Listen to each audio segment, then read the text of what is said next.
Imagine this, a crowded school hallway, the bell just rang, lockers slamming, laughter echoing. In the middle of it all, a young black girl, maybe 13, holding her books tight, is cornered.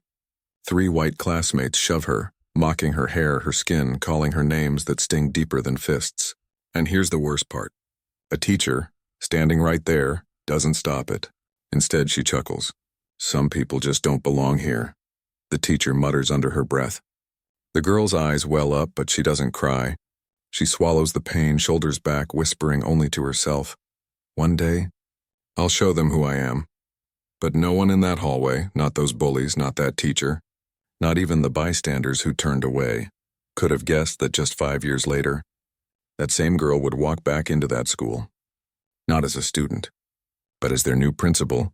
They thought she was powerless, but she came back stronger than ever.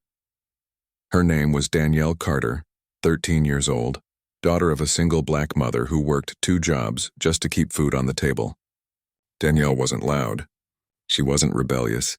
She was the kind of kid who loved books, science fairs, and dreamed of one day making a difference in her community.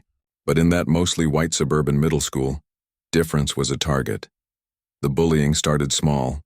Whispered jokes about her skin, kids tugging on her natural curls as if she were a petting zoo. Then it grew uglier. They knocked her lunch tray to the floor. They taped cruel notes to her locker. And when she complained, the school counselor told her she was too sensitive. That day in the hallways, when the teacher smirked as kids mocked her, was the breaking point. Danielle rushed home, slammed the door, and buried her face in her pillow. Her mother, Angela Carter, held her tight. "Baby," she said, "the world is going to try to tell you who you are. Don't you let them. You decide that, you." But Danielle's pain burned into determination. She started keeping a journal. Every insult, every shove, every time an adult looked the other way, she wrote it down. She didn't know why yet. She just knew. She was not going to forget. Drop a comment telling me where you're watching from, and don't forget to subscribe to Axiom USA for more powerful true stories. Her grades? Flawless. Despite the abuse, she was top of her class. But no one cheered for her when she won the science fair. No one applauded when she aced statewide exams. Instead, a bully named Chad Whitmore sneered, "Doesn't matter, you'll never belong here." But Danielle would soon learn that sometimes silence cuts deeper than words. 8th grade graduation. Danielle walked across the stage, clutching her diploma, while whispers filled the auditorium. A teacher muttered, "She'll never make it." Parents rolled their eyes. No one knew. Danielle wasn't just leaving school that day. She was leaving that whole town. Her mother, Angela, packed their little apartment into cardboard boxes. They moved 2 states over, closer to family, where Danielle could breathe again. And in that new high school, something clicked. Danielle didn't just excel, she dominated. Debate team captain, class president, volunteer at local community centers. Every late night of studying was powered by one thought: I will never let anyone treat another child the way they treated me. Meanwhile, back in her old school, nothing changed. The bullies stayed. The same teachers turned blind eyes. Chad Whitmore grew cockier. A teacher named Mrs. Reynolds, the same one who laughed at Danielle, got promoted to vice principal. They thought they'd won. But 5 years later, Danielle, now 18, graduated top of her high school class. She delivered a valedictorian speech that went viral on social media.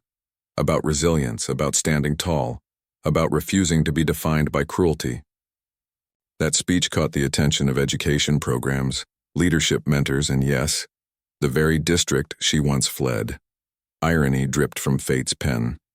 A sudden principal vacancy opened at her old middle school.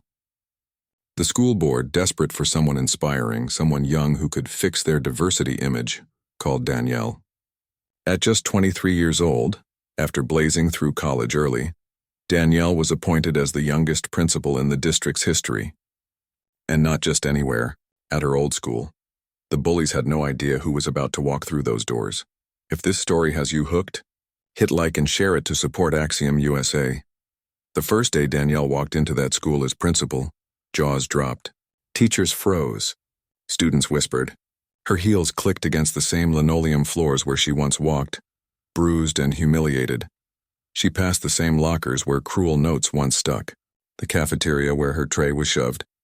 the hallway where Mrs. Reynolds laughed. Only now she wasn't a scared girl. She was in charge, her first staff meeting. Tense. Some older teachers smirked. Mrs. Reynolds sneered. "You're too young for this job." Danielle locked eyes with her. Funny. People used to say I didn't belong here. And yet, here I am, the students? They adored her. She introduced mentorship programs, anti-bullying clubs, mental health support. Kids finally had someone who understood, but not everyone was happy. Chad Whitmore, now a substitute teacher, thanks to family connections, they scoffed at her authority. One day in front of students, he muttered, "This is why standards are falling. They'll let anyone run schools now." What Danielle did next silenced an entire room.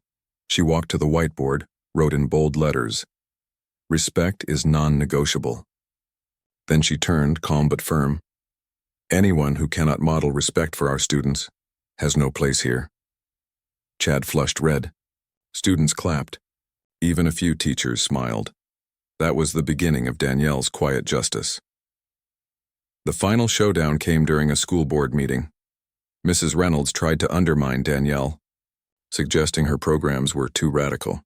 She claimed discipline was weakening, but parents spoke up. Students spoke up. Even staff who once stayed silent now defended Danielle. Then Danielle, standing tall, pulled out her old journal, the one from middle school. She read aloud, the insults, the bullying, the silence. The room went still. She looked directly at Mrs. Reynolds. "I was that student." "And you were the adult who laughed?" Gasps filled the room. The board chair leaned forward. "Is this true?" Mrs. Reynolds stuttered, pale. But it didn't matter. The community had heard enough. Within weeks, Mrs. Reynolds resigned under pressure. Danielle didn't gloat. She didn't need to. Justice wasn't about revenge. It was about change. Under her leadership, bullying rates plummeted. Student performance soared. And that school, once a place of cruelty, became a beacon of hope. Want to hear more untold stories of injustice and resilience? Subscribe to Axiom USA and never miss one. Danielle's story reminds us, the scars of injustice can become the seeds of leadership. The ones who are mocked, doubted, and silenced often become the very voices this world needs most. Thanks for watching Axiom USA, where every story reminds us of resilience and truth. Like, share, and subscribe for more.